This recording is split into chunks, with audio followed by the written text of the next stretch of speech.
Pendidikan karakter merupakan jawaban dari tantangan global dalam mempersiapkan putra-putri kita di era modern ini. Madrasah Sakinah Bandung Barat adalah madrasah terbaik yang menerapkan konsep pendidikan karakter berbasis SATM, Sidik, Amanah, Tabligh, Fatona, dengan tenaga pendidik yang kompeten, fasilitas lengkap dan memadai, berprestasi baik di tingkat regional maupun nasional. Merupakan pilihan tepat bagi pendidikan putra-putri kita menjadi santri jenius generasi insan unggul Sakinah. Tunggu apa lagi? Daftarkan segera putra-putri Anda sebagai santri baru Madrasah Sakinah di RA MI MTS MA, tahfidz anak usia dini, sahabat Quran atau Tausaku, serta sekolah pendidikan khusus atau SLB. Info lebih lanjut, klik ppdb.madrasahasakinah.sch.id atau WhatsApp di nomor 0852 8222 8223. Madrasah Sakinah membangun generasi insan unggul Sakinah berkarakter SATM.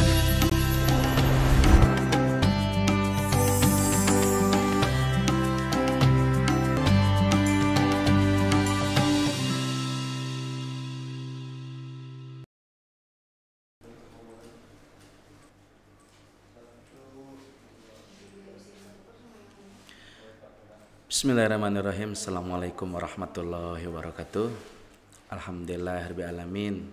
Wa bihi nasta'in ala umuri dunya waddin. Shalatu wassalamu ala asrofil anbiya'i wal mursalin wa ala alihi wa sahbihi ajmain, amma ba'du. Puji syukur kehadirat Allah, alhamdulillah Allah memberikan kita kesempatan untuk bisa memberikan kajian di bulan suci Ramadan ini. Dan tidak lupa pula salawat dan salam semoga selalu tercurah kepada junjungan Nabi besar Muhammad Sallallahu Alaihi Wasallam, kepada para sahabatnya, kepada keluarganya, dan insya Allah kita termasuk ke dalam umat beliau. Amin ya rabbal alamin. Pada kesempatan hari ini, insya Allah saya diberikan kesempatan untuk memberikan kajian tentang menepati janji dan komitmen. Perlu diketahui bahwa yang namanya janji dan komitmen itu merupakan suatu hal yang mesti untuk kita penuhi, yang mesti kita tepati, terutama pada saat bulan Ramadan seperti sekarang ini. Janji itu merupakan sebuah kontrak psikologis ya di antara dua orang. Jadi ada yang memberikan sebuah harapan, ada yang memberikan sebuah pelayanan gitu, maupun akan memberikan sesuatu yang berharga ya, kepada pihak yang lain. Nah, itu adalah sebuah janji. Janji juga itu bisa berupa sebuah sumpah atau jaminan. Bahkan ada orang yang mengatakan janji atau sumpah itu dengan bersaksi kepada Allah Subhanahu wa taala, demi Allah, demi Rasulullah, seperti itu. Dan dalam agama Islam, janji adalah sebuah perkataan dan juga pengakuan yang bersifat mengikat terhadap suatu ketentuan yang dia katakan. Karena sifatnya itu mengikat, janji ini harus ditepati dan dipenuhi. Yang namanya janji, apabila janji itu tidak ditepati atau tidak dipenuhi, pasti akan menimbulkan sebuah kekecewaan terhadap orang yang dijanjikan. Yang akhirnya kalau timbul rasa kecewa, kalau timbul rasa kecewa dan juga timbul rasa kurang puas, itu pasti akan menimbulkan rasa benci dan akhirnya menjadi saling bermusuhan. Itu tidak baik bagi kita sebagai manusia, sebagai makhluk sosial yang selalu berinteraksi dengan manusia yang lain. Apabila kita memiliki sebuah permasalahan, permusuhan karena sebuah perjanjian, itu sangat tidak elok ya dan tidak baik. Di dalam Al-Quran Allah berfirman, dan tepatilah janji dengan Allah apabila kamu berjanji, dan janganlah kamu melanggar sumpah setelah diikrarkan, sedang kamu telah menjadikan Allah sebagai saksimu terhadap sumpah itu. Sesungguhnya Allah mengetahui apa yang kamu perbuat. Jadi janji itu harus ditepati ya, karena hal ini merupakan suatu konsekuensi ya janji itu. Apabila kita berjanji, konsekuensi dari berjanji adalah kita harus menepatinya. Jadi kalau misalnya konsekuensi dari yang tidak kita tepati ini, maka bisa menimbulkan sebuah dosa ya dan juga kecewa. Menurut Sayyid Ridho ya, yang bersumber dari tafsir Al-Manar, janji itu dibagi menjadi tiga kategori ya.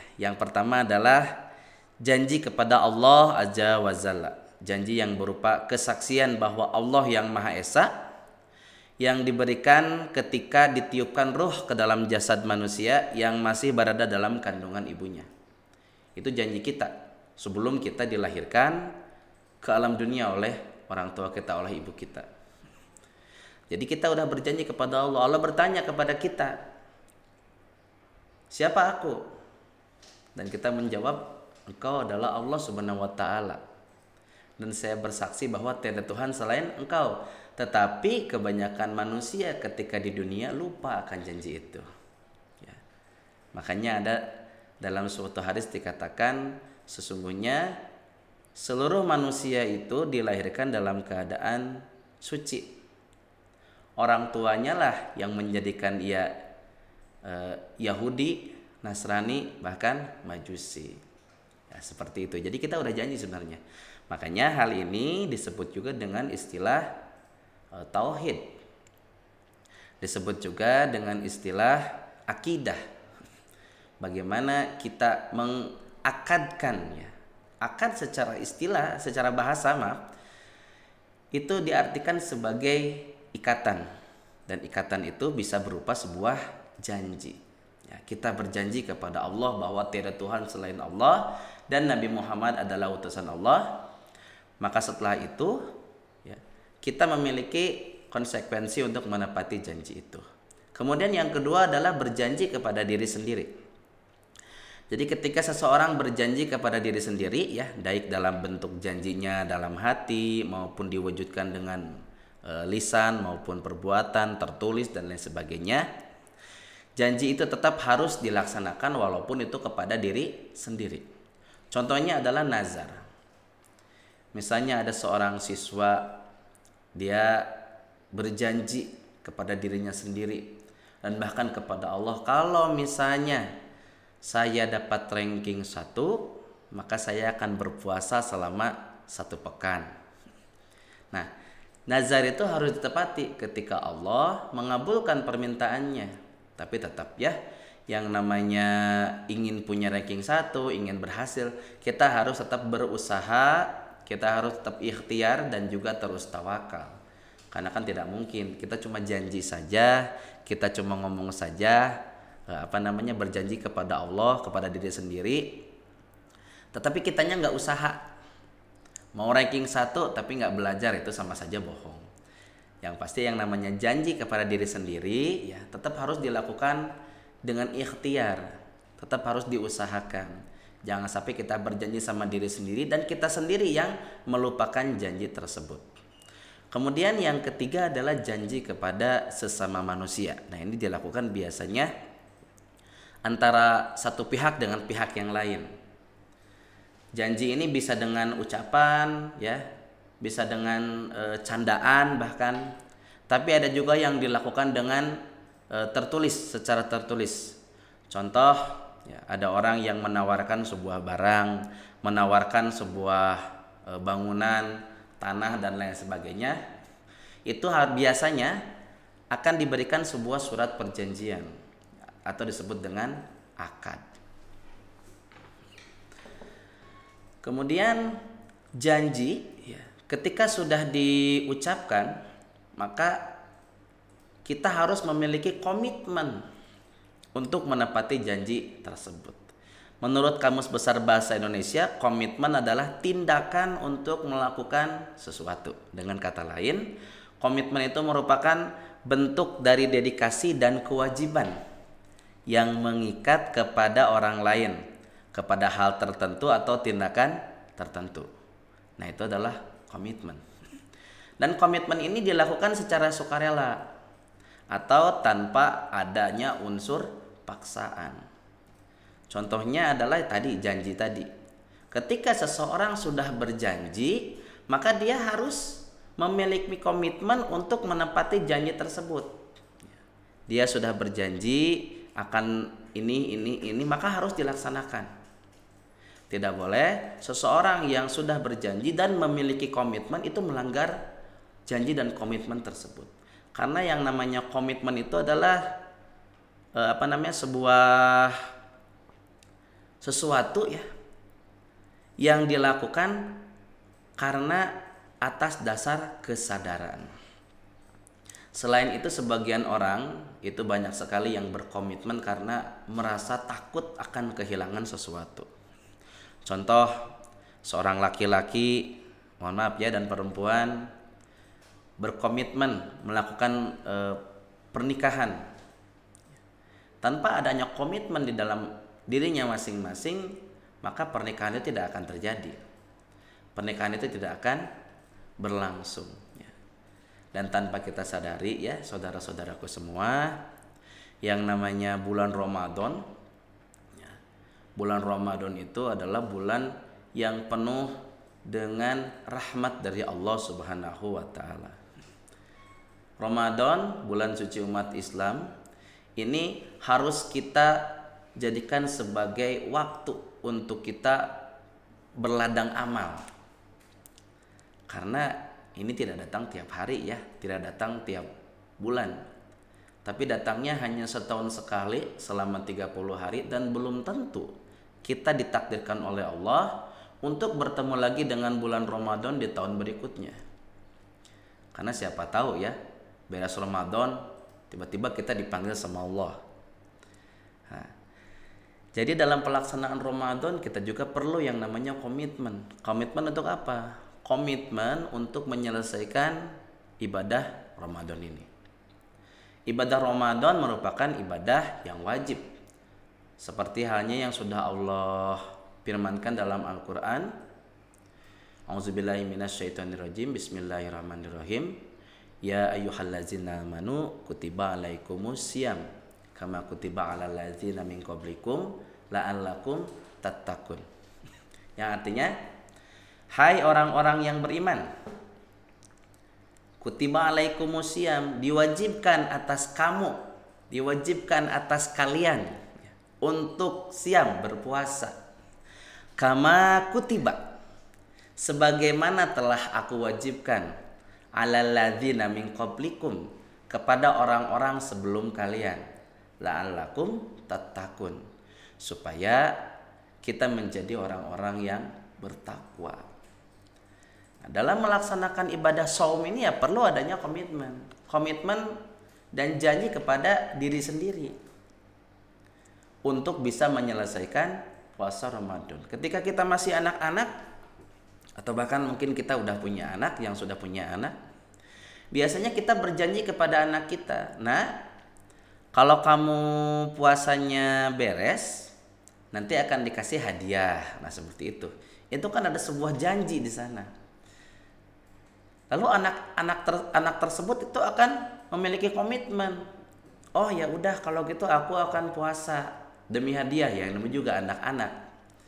Biasanya kalau zaman saya dulu ketika masih anak-anak, kalau misalnya beres 1 hari dikasih uang jajan 1.000, 2 hari dikasih 2.000, dan kalau full sebulan itu 30.000. Itu dulu. Kalau sekarang mungkin besarnya tidak seperti itu ya. Tetapi itulah tahap belajar bagi anak-anak. Belajar bagaimana cara dia untuk berkomitmen menyelesaikan puasa Ramadan. Kalau sudah dewasa, kalau sudah bisa membedakan mana yang salah, mana yang benar, maka tidak perlu hal itu.